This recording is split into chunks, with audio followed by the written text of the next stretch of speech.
Have you ever felt stuck in China? The years keep passing and you don't know for how long you're going to stay in the country. You keep extending your studies or extending your work contract, but it feels as if you have no choice but to stay in China indefinitely. Maybe after some years you entertain the idea of going back home or just moving somewhere else, but the sunk cost of being here for so long prevents you from moving anywhere else. Or maybe going back home is simply not an option for you, because you either lack the resources to move back and start your life from scratch, or simply because your home country can't offer you the same stability or academic and professional opportunities that China offers. And it's so unsettling. It's so unsettling to live your days in China without knowing how long you're going to stay here for. And we all know that foreigner that every year tells everyone that he or she is leaving China for good, but they never actually leave. And what that tells me is that some people desire to leave, but don't know how to do it or don't know if they should do it. Remember how back in January 2020, there was an expat exodus in China? Back then, the average person knew very little about viruses and epidemics. So naturally, foreigners freaked out and left China. But just like many others, I decided to stay. Was that the right decision? I don't know. You tell me. So keep listening if you want to know more about how staying in China all these years made my life worse, but ultimately, in one way or another, it also made my life better. Welcome to China University. This is Chimsy, your student advisor. In this podcast, I will not only talk about the many professional, academic, and personal growth opportunities this country has to offer, but also I'll mention some of the major obstacles foreign students encounter while living in China. I'll share my experience, thoughts, and opinions along with some realistic advice and genuine encouragement. So back in January 2020, COVID was spreading all over China, and just as expected, expats freaked out and started leaving, including international students. I'm not gonna lie, even though I always felt safe and had everything I needed, I was really scared and wanted to leave too. Especially because you would see people packing their stuff and leaving the campus on a daily basis. And at one point, so many people had left that I asked myself, am I an idiot for wanting to stay here? Do people know something that I don't know? Are they seeing something I can't see? I would think about it every night before going to bed. I'd also check the virus statistics and news articles every day to try to better assess the situation. Friends and family would send me messages every day asking me about the virus, which stressed me even more. 2 months passed and the unthinkable happened. The borders closed. Now there were not only people stuck inside of China, but also people stuck outside of China. But before I talk about that period of my life in China, I would like to mention a couple of scenarios in where people could feel stuck while living here. The first example is not being able to afford a ticket back home. And during summer and winter vacations, most of the classmates, if not all, would either fly back home or just travel to the classic Bali, Sanya, or Thailand. And before you come to China, the only thing you can think of is about making it to China. You don't necessarily think about what you are going to do during vacations or after graduation. Especially after graduation, that's why you see so many fresh graduates extending their studies indefinitely, and many 28-year-old doctorate students with no working experience at all. I'm not saying people shouldn't further their studies and become highly qualified professionals, but I think you shouldn't cling to academia so much. I don't think I need to remind you that academia is a very competitive and exclusive career path. But yeah, the second scenario is the most unfortunate thing I've seen in China, which is foreigners opening fake companies to get their residence and working permits. And look, I'm not going to judge you for wanting to prolong your stay in China. I think I'm very lucky because even though I come from a developing nation, going back home is always an option for me. Slightly inconvenient, but is always an option. And I know that for many foreigners, coming to China was their only way out from poverty or danger, but just as prolonging your stay at the ivory tower of academia, being a fake entrepreneur with a shell company in China will not solve your problems, but it will only postpone them. On a side note, I think that fake entrepreneurship in China is slowly becoming an epidemic among foreigners, especially after COVID, when getting in and out of China became not as easy. But I think this topic deserves an entire episode, so I'll probably talk more about it in the future.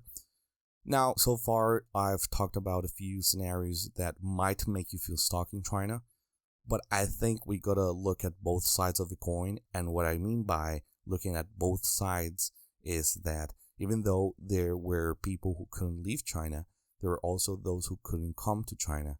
It could have been due to border, flights, or visa restrictions. There was this friend of mine who, like many other international students, was stuck outside of China. The borders closed in March 2020, right in the middle of his senior year. He successfully graduated, but the thing is that the online graduation ceremony didn't feel ceremonial enough for him.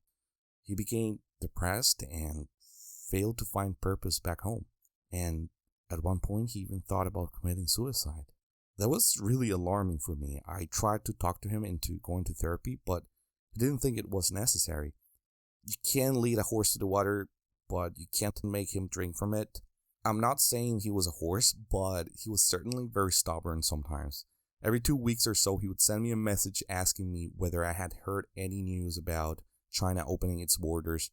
And at one point, I felt so annoyed about this question that every time he would ask me, I would simply say, tomorrow, man. Tomorrow the borders are going to open.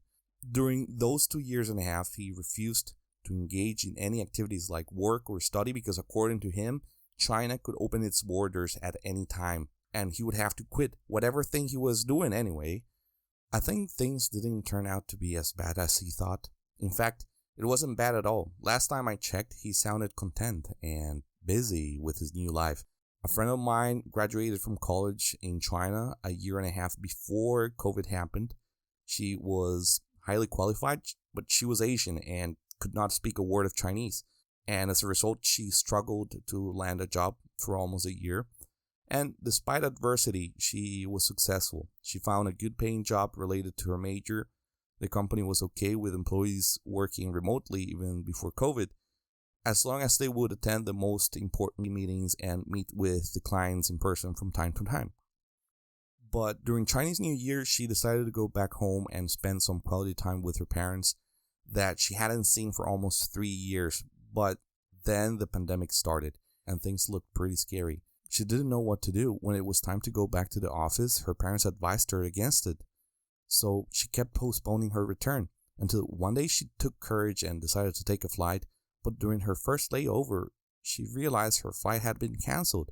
China had already closed the borders. And unfortunately, since part of her job was attending meetings and talking to clients in person, she was fired a couple of months later. And even though she wasn't in China, she kept paying rent for her apartment, thinking that China would open its borders soon. But months passed and things didn't seem to get better. Her belongings were stored inside a warehouse in her neighborhood, but after 4 seasons, all her things had to be thrown away because they were all covered in mold. But against all the odds, 2 years later, she found a company that was willing to hire her and bring her back to China. But when she finally arrived, she was welcomed by the 3-month citywide lockdown in Shanghai. So you see how people can sometimes feel stuck in China? If it's not the promise of a better life that makes you want to come and stay, it's the sunk cost of all the things you had to give up and all things you had to go through to make it to China that prevents you from finding new answers and new horizons somewhere else. All I gotta say is that it must have been very frustrating and even traumatic for all those people who lost their jobs or couldn't attend their graduation ceremony or couldn't even graduate during the pandemic. If you were one of those people, I really hope that things turn out well for you despite the circumstances. Like I said at the beginning of this episode, I had no idea what to do when COVID had just gotten real. I would spend my days looking at the statistics and COVID-related news. It was the second semester of my junior year. My parents were a little bit nervous about COVID, but advised me not to rush and just wait and see. But in the meantime, I couldn't help it but to freak out at the sound of the wheels from the luggage of all the students who were heading towards the airport. Family and friends in other countries offered me a place to stay, but then I thought about Benjamin Franklin when he said, "Guests, like fish, begin to smell after 3 days." And I knew that my family and friends were just being supportive and they would be more than happy to have me. But then I started thinking, what if this takes more than a month or more than 6 months? What exactly am I going to do then? In the worst case scenario, I would have to move back with my parents. But in my 30s, I doubt my old retired parents are going to let me live in their house for free. Or maybe yes, for 1 month or 2 months, but not for more than that. But I thought about the online classes and the 14-hour time difference between China and my country. And I knew there was no way in hell I was going to go to work during the daytime just to attend online classes anytime from 8 p.m. to 6 a.m. So I decided to stay. I thought I made the right decision, but I didn't know what was coming, of course. And that was the toughest moments of my life. But it was also the beginning of my self-discovery journey. So I'll talk about a few obstacles that I encountered. There were some particular types of problems that would usually increase my feelings of being stuck in China. For instance, family problems. There were certain problems in my family that I thought I could solve or at least help solve, and being stranded in China made me feel so impotent. I think no one bothered to tell me about friends or family problems, not only because they didn't want to make me worry about them, but also because there wasn't much I could do for anyone or about anything at all anyway. So, things like not being able to attend my grandma's funeral bothered me at first, but I've come to terms with that because I spent almost 24 years of my life with her before coming to China, and that provided me with 24 years of memories, and unlike people, memories don't die. And I know that we humans use ceremonies to find closure and mark new beginnings, but in my case, I think that attending my grandma's funeral would have not helped me cope with her death faster. On the contrary, I think it would have prolonged my grief even more. But that's just me, of course. I understand why other people would not think twice before booking a flight and attending the funeral of a relative or friend. I guess if I had the money at the time, I would have just flown all the way there and attend my grandma's funeral. But at the same time, I don't beat myself up about not being able to make it happen. Another thing that made me feel stuck in China was personal health problems. And as a person with generalized anxiety disorder, it's really hard for me to deal with uncertainty. At the beginning of COVID, I was going through so much pressure that my body was just screaming for help. My stress translated into physical symptoms, developed lactose intolerance and IBS, also known as irritable bowel syndrome. So just imagine an anxious person like me Googling all those symptoms all together.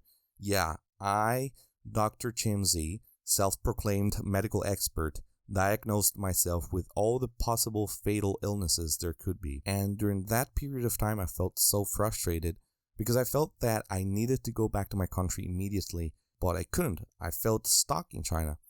So I had to work with what I had and go to a Chinese hospital. And even though it was not my first time at a Chinese hospital, I always get nervous about not being able to express myself properly in Chinese. And this time I had a list of symptoms and its Chinese translation. I studied and memorized the respective Chinese medical terms for an entire week. I even role-played the possible dialogues I was going to have with the doctor. And when I went to see the doctor, I opened the door. The first thing that he says to me is, "Why are you here? How can I help you?" All in perfect English. So just like I usually do in Starbucks, I pretended not to speak English because I had practiced for an entire week and there was no way I was going to let all that preparation go to waste. And yes, I just made that up, by the way.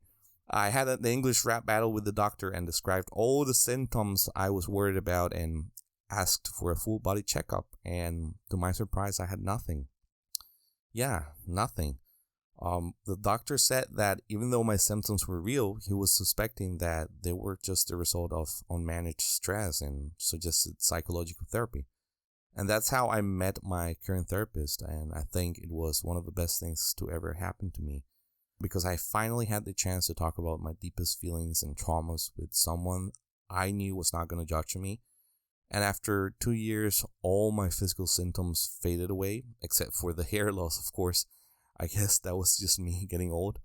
But my therapist, she is just amazing. She specializes on EFT, which stands for Emotion Focused Therapy, which is basically that therapy that focuses on how you feel.